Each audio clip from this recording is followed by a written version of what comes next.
I've got my Nottingham University Ningbo China branding on, together with the Blue Sea hat. More about that later. I'm in Ningbo train station at 7 a.m. in the morning, very early, because I'm off to Shanghai to go to the TCT exhibition at the NECC. TCT is an additive manufacturing expo, so basically 3D printing. This is the first time I've been in Ningbo train station this early in the morning, and it's still busy. Obviously not as busy as usual. Here we have the tracks.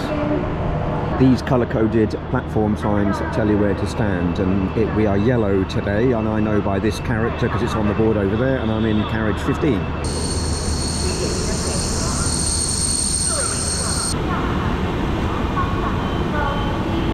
The train is actually not busy at all at this time of the day. Chinese trains are very punctual. This is the 7:33. There you go, it just clicked over and we are off. We were about 5 seconds early today.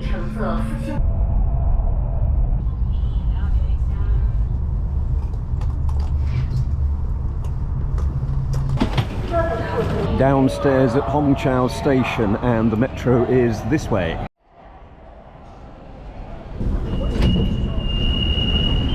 And there's our TCT. Now we need to go that way to go up to the entrance to go that way. We were at the NECC last week. It's the same procedure. You scan that QR code to get your ticket, and I pre-booked because I wanted to make sure I could get in, and then we have to go through the queuing system. Okay, into the security. Okay, thank you.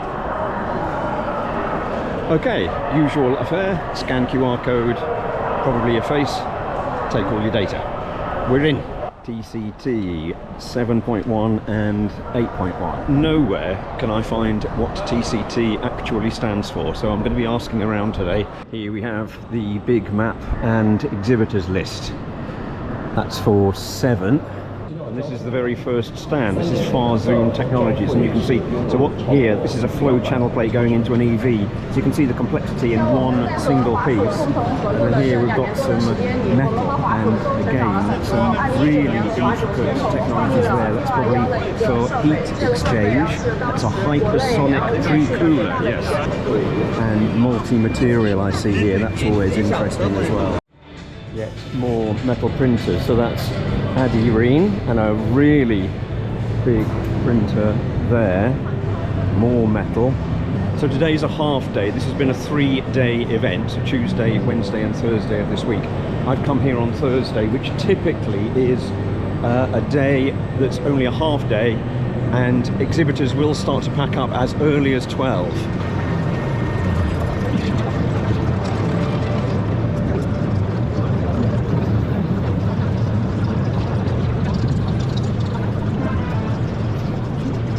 So I'm in Hall 7, but it kind of seems like this is mainly the metal sintering exhibit. Maybe FDM and PLA, more polymer materials, are in the next hall.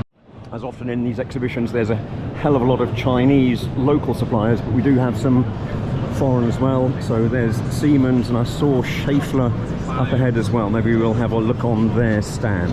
One of the things that I'm seeing a hell of a lot of here at the exhibition is rocket nozzles or bells, and that's because usually they need to be cooled so they don't melt, and they're cooled usually with the fuel.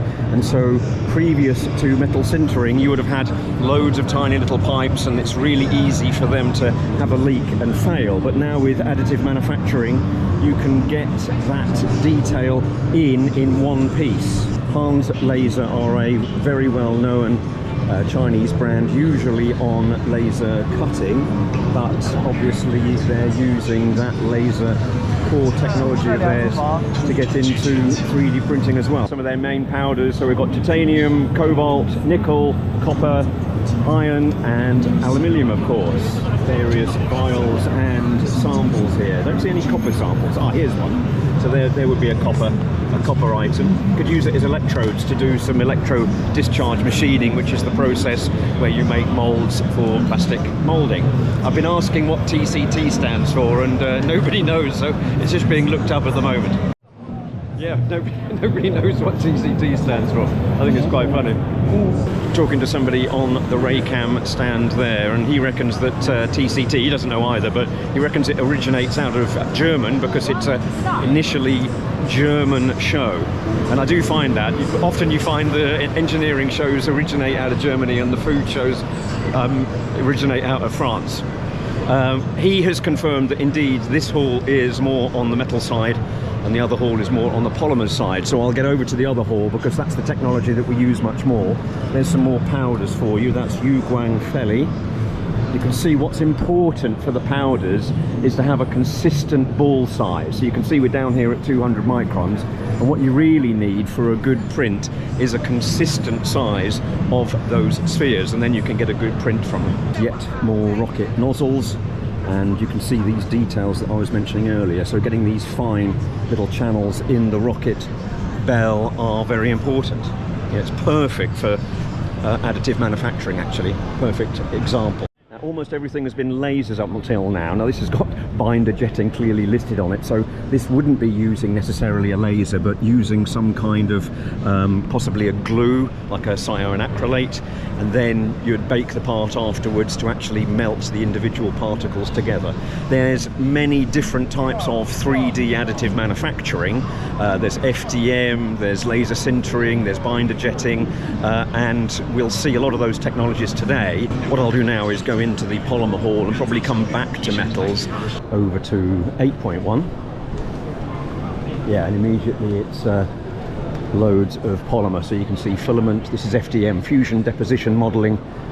I usually refer to it as icing on the cake kind of technology. So you're heating up and squirting a polymer filament. It's usually PLA, polylactic acid, onto your model in layers. Bamboo has done an absolutely excellent job over the last 2, 3, 4 years of becoming really the go-to supplier of FDM printers. They're based in Shenzhen. The product that they make is both well priced, good quality and fast, and that's how they have done it. Let's see if we can find them. Stratasys, that's a well-known brand. I think they're American. Let's go and find bamboo. Right, I was expecting the bamboo stand to be quite busy. It certainly is one of the busier stands, but surprisingly small. In a way, I guess they don't need to actually exhibit because they're the kind of market leaders. Maybe that's what's going on here. They have several printers. They're constantly coming out with new printers. It can be slightly frustrating. So at the university we've got a couple of P2Ss, we've also got an H2D, and this is their latest printer. So this is an H2C, which has got hot swappable nozzles on it, so you don't have to use up filament when you're purging between the two.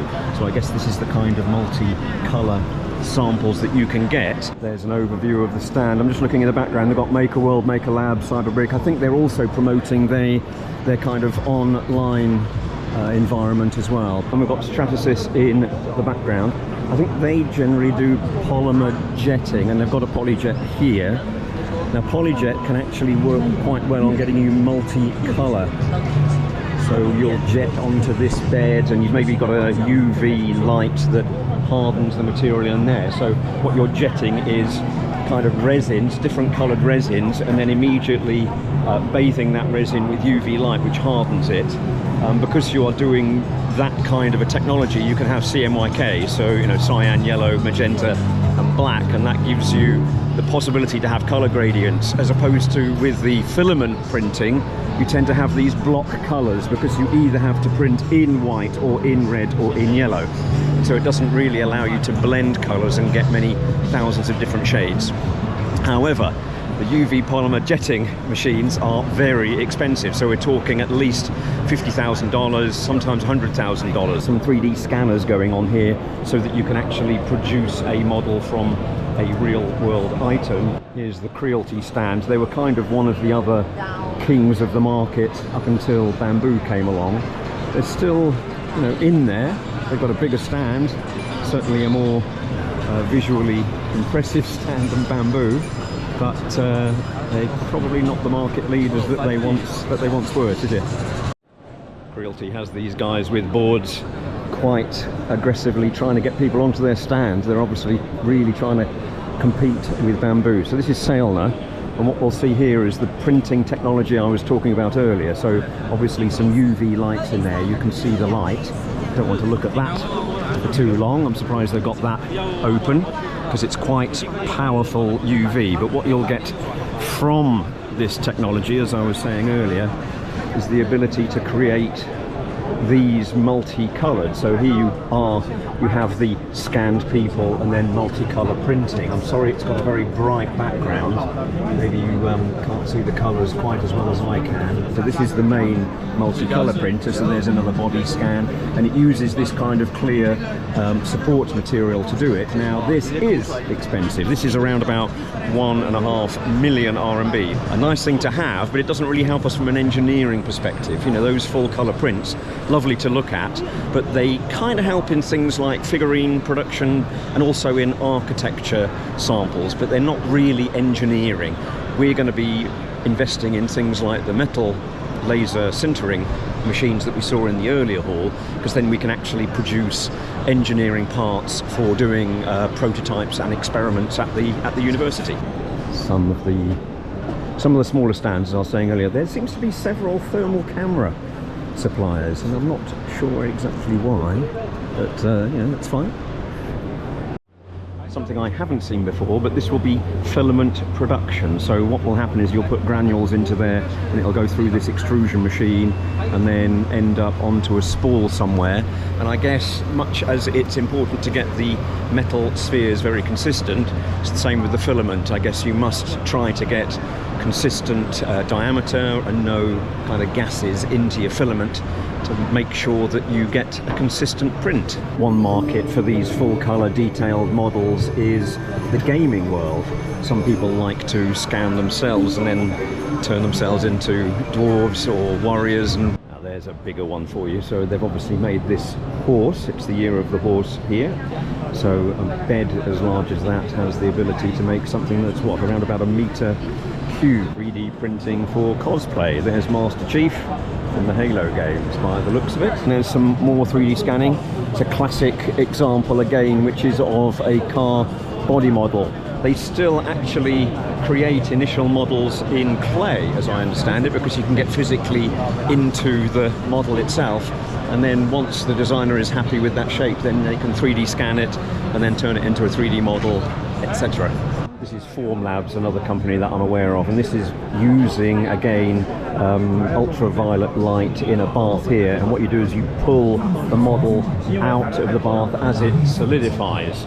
So again, it's kind of UV hardening, but of a resin that you can get very fine details on. The one problem with that is that you have to post-process the part, and you have to use ethanol and all sorts of other chemicals, and it's not so nice. It's not so easy as FDM, where the part just like simply comes out of the printer. One other use case is custom designed footwear, and what you need is elastomeric material for those kinds of items. You can see they're a little bit squashy, so they fit your foot. The elastomeric materials are somewhat difficult to print because they're soft and pliable, and so they don't necessarily go exactly where you want them. Last weekend it was the AWE Consumer Electronics Show at the SNIC over in the east of Shanghai, and now, as you know, I'm in the NECC in the west part of Shanghai. Last weekend I said the international visitor level was about 2%. It was certainly less than 5%. Here it feels different. We are definitely above 5%, maybe hovering even around 10%. So there's a lot of international interest. I think China is seen as a global leader in 3D technologies, certainly with bamboo, and Realty, I think, are Chinese, and several others. We're in the materials area, and you can see many filaments there, and you can see them listed here as well. So we have engineering and aesthetics. So the most common material is PLA, or polylactic acid.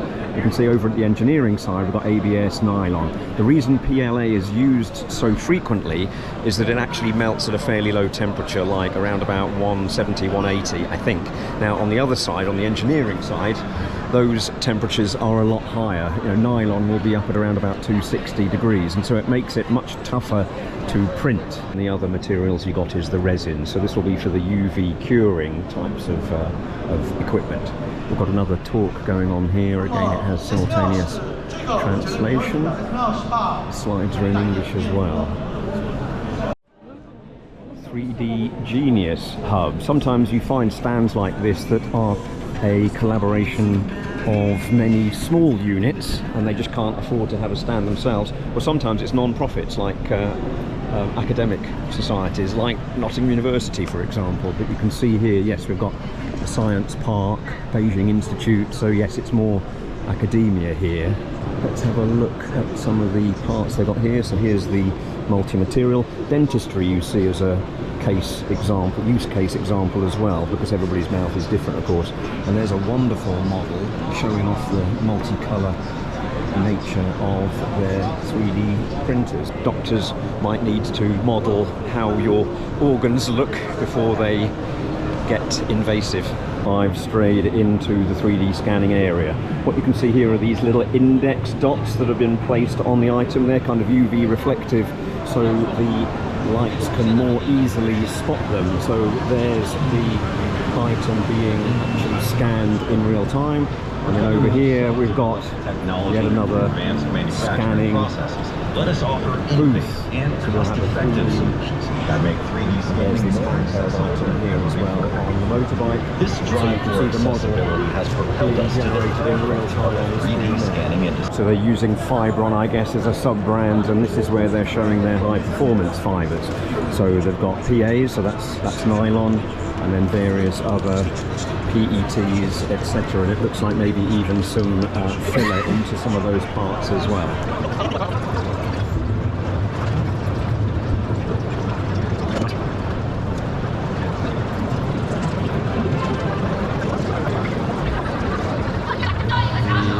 Here to have something happening. I think they might be raffling off some of their stock, maybe. Sometimes people don't want to take things home. I specifically came to this stand to see this machine here because we are buying one. Now, it's got mainly kind of dental crown samples, but that's not the only thing that it can do. But very soon, hopefully next week, we will have one of those printers. It might even be that physical one, which I hope it isn't.